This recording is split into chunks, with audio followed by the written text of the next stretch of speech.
O FGE é formado por chapas gypsum aparafusadas em perfis metálicos. Ele é indicado para grandes áreas e a sua montagem é prática. Para começar a montagem do forro, primeiro você marca o nível na parede com a ajuda de mangueira de nível ou nível a laser. Lembre-se de levar em consideração a medida do forro acabado. Só depois é que você vai paginar e fixar os tirantes da laje. A distância da primeira fileira de tirantes da parede vai depender do perfil que você utilizou no perímetro. Se for tabica, a 10 centímetros. Se for cantoneira, que é o nosso caso, a primeira linha de tirantes ficará a 60 centímetros da parede. Os demais tirantes ficarão a 1,20 m de distância entre os eixos. No outro sentido, os tirantes devem ser paginados a 60 centímetros no máximo, que é a distância máxima entre as canaletas. Uma forma de agilizar o seu trabalho é marcar na laje todos os pontos de fixação dos tirantes. Após marcar a paginação dos tirantes, fixe-os por meio de parafusos e buchas ou finca-pinos. Faça um elo no tirante para fixá-lo à laje e lembre-se de utilizar uma arruela na fixação para garantir a mesma. Os tirantes devem ser fixados totalmente aprumados e sem folga no ponto de fixação com a laje. O comprimento ideal do tirante é a medida da laje ao nível do forro acabado. Uma regra importante: o rebaixamento máximo do FGE por meio de tirantes de arame número 10 é de 2 metros. Após, você vai fixar os perfis de perímetro. Para ilustrar, utilizaremos a cantoneira. A fixação das cantoneiras deve ser feita com parafusos e buchas ou finca-pinos. A distância entre os pontos de fixação não poderá ser maior do que 60 centímetros. Coloque os reguladores de tirantes sem amassá-los. O tirante, quando amassado, tende a estirar com o peso e isso desnivelará o forro. A próxima etapa é a colocação e fixação das canaletas C.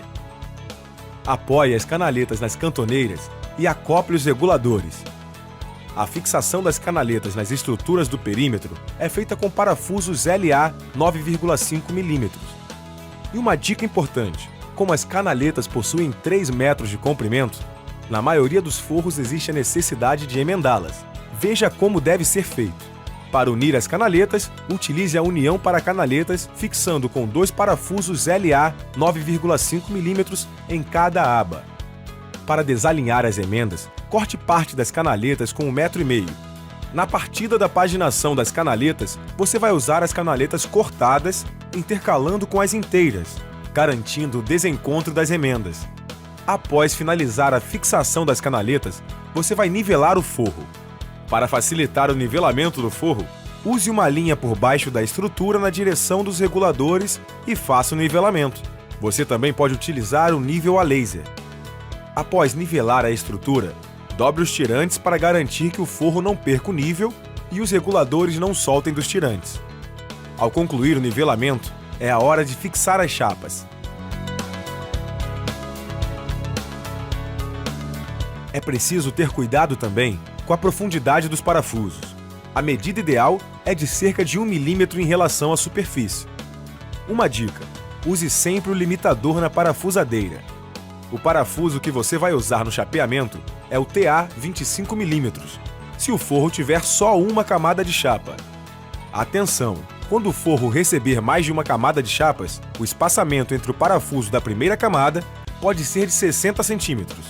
Já a segunda camada deve ser aparafusada a uma distância de 25 a 30 centímetros.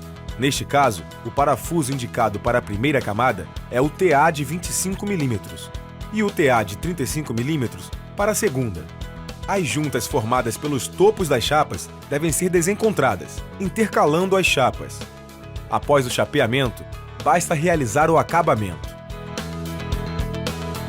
O acabamento do forro deve ser feito em 3 demãos. Você vai precisar de uma espátula e de uma desempenadeira. O processo de acabamento deve seguir uma sequência. Primeiro você trata as juntas rebaixadas, depois as do topo, os encontros em ângulo e, por fim, a cabeça dos parafusos. Desta forma, eliminamos a possibilidade de sobrepormos acabamentos e criarmos volume nas juntas. Vale lembrar que o acabamento deve ser realizado com a massa de rejunte gypsum. Nunca use gesso ou fita telada para o tratamento das juntas. Prepare a massa conforme as instruções na embalagem. E no caso dos forros, o cuidado com o ponto da massa é ainda mais importante em função da gravidade. Antes de aplicar a primeira demão do acabamento, você deve calafetar as possíveis folgas entre as chapas. A primeira demão é chamada de massa, fita, massa. Você aplica uma camada de massa em toda a junta. Depois coloca a fita JT com o lado da saliência dobrada, o que fica para fora do rolo, voltado para a massa. E retire o excesso de massa apertando bem a fita e recubra a fita com massa enquanto a massa sob a fita está úmida, tudo no mesmo instante. Após a secagem da primeira demão, que dura em torno de 40 minutos, você vai aplicar a segunda demão com massa.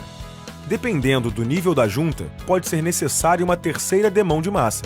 Se a segunda demão ainda não apresentar a qualidade de acabamento desejada ou não tiver sido suficiente para regularizar a superfície entre as chapas, aplique a terceira demão de massa, sempre após a secagem da demão anterior. Nessa terceira demão, você poderá usar uma massa mais fluida para conseguir um acabamento mais fino. Nas juntas do topo, primeiro você aplica a primeira demão, o processo massa, fita, massa.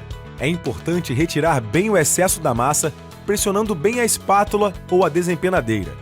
Depois, você vai aplicar a segunda demão de massa, com a desempenadeira posicionando-a a partir da borda da junta em ambos os lados, abrindo a junta em 60 cm de largura. Para finalizar, aplique a terceira demão sobre o eixo da junta. A terceira demão é obrigatória. Lembre-se de aguardar o tempo de secagem entre as demãos. Após, você realiza o acabamento dos encontros em ângulo. Neste caso, o processo é o mesmo: massa, fita, massa, segunda demão e terceira.